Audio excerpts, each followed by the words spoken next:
The cycle of creation and destruction is eternal, and even the most powerful must yield to its rhythm.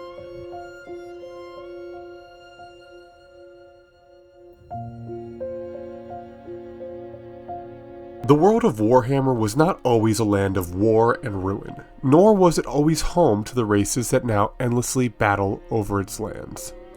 Once it was a place of primal, untamed wilderness, a savage and unshaped realm, ruled by great and terrible beasts.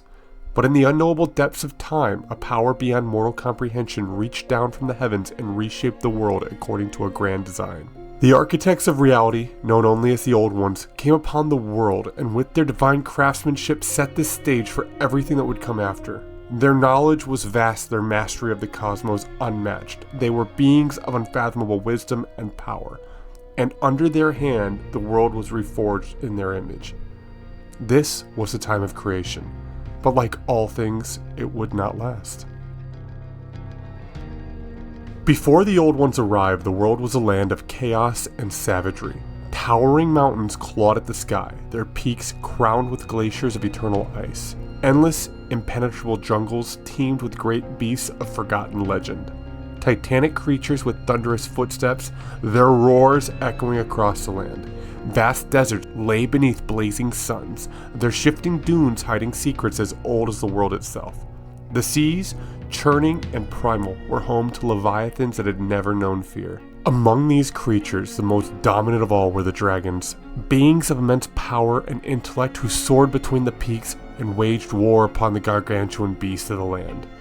They ruled the world in their own way, but for all their might, the dragons were creatures of instinct, not civilization. They could not predict what was to come, for the coming of the Old Ones would change everything.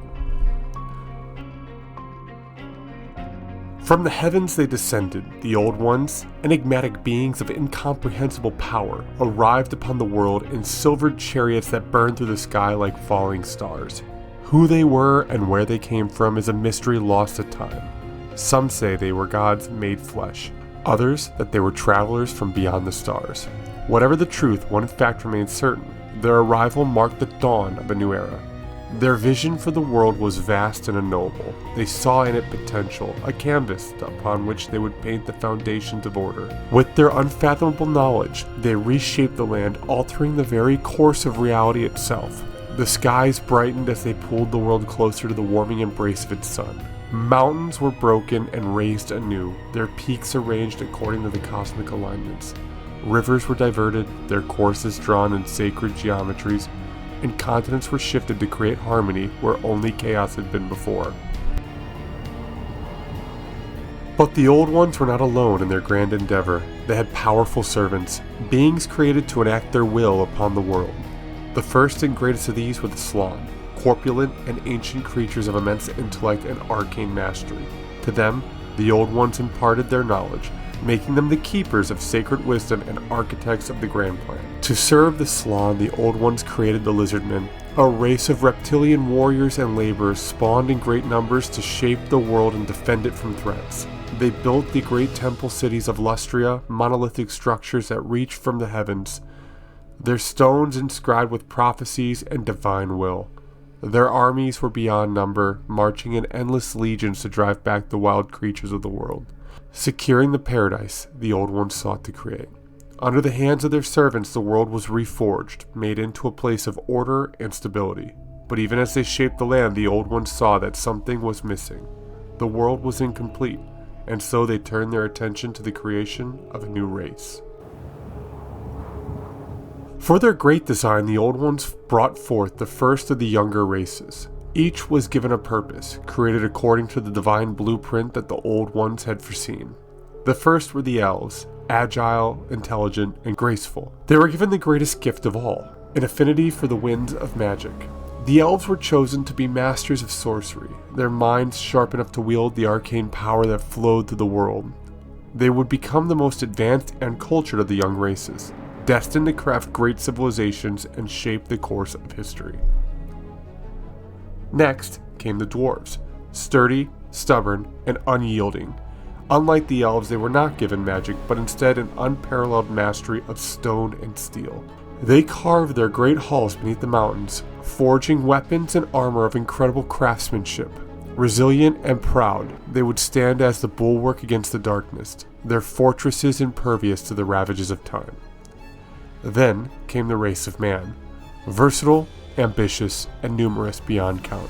Unlike the other races, they were not given great gifts of magic or stonecraft.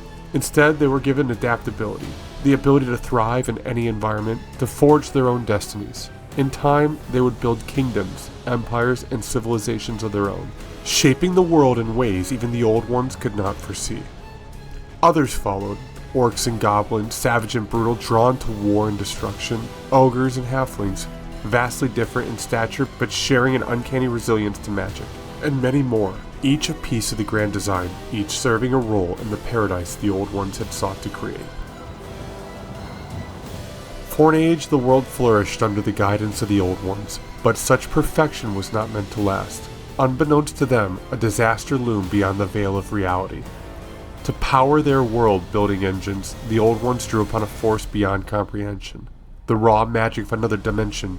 For centuries they had wielded it with precision, never realizing the dangers that lurked beyond, for within the realm dwelled terrible beings, creatures of pure chaos, hungry for the warmth and vitality of the world that the old ones had shaped.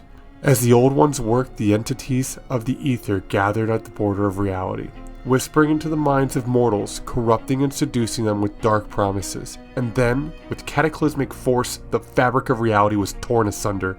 The great polar gates, the very conduits through which the old ones had reshaped the world, collapsed into ruin, unleashing a maelstrom of magical energy.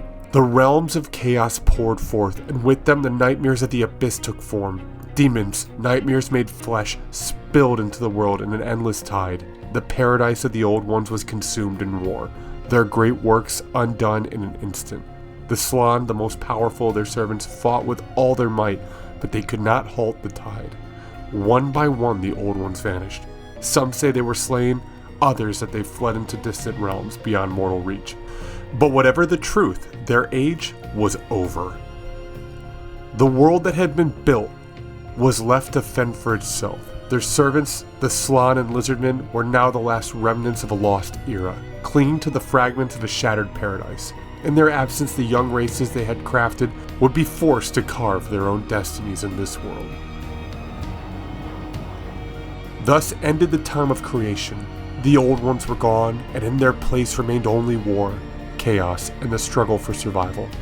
What had once been a paradise was now a battlefield, where civilizations would rise and fall, and where the fate of the world would forever be determined by the clash of steel and sorcery.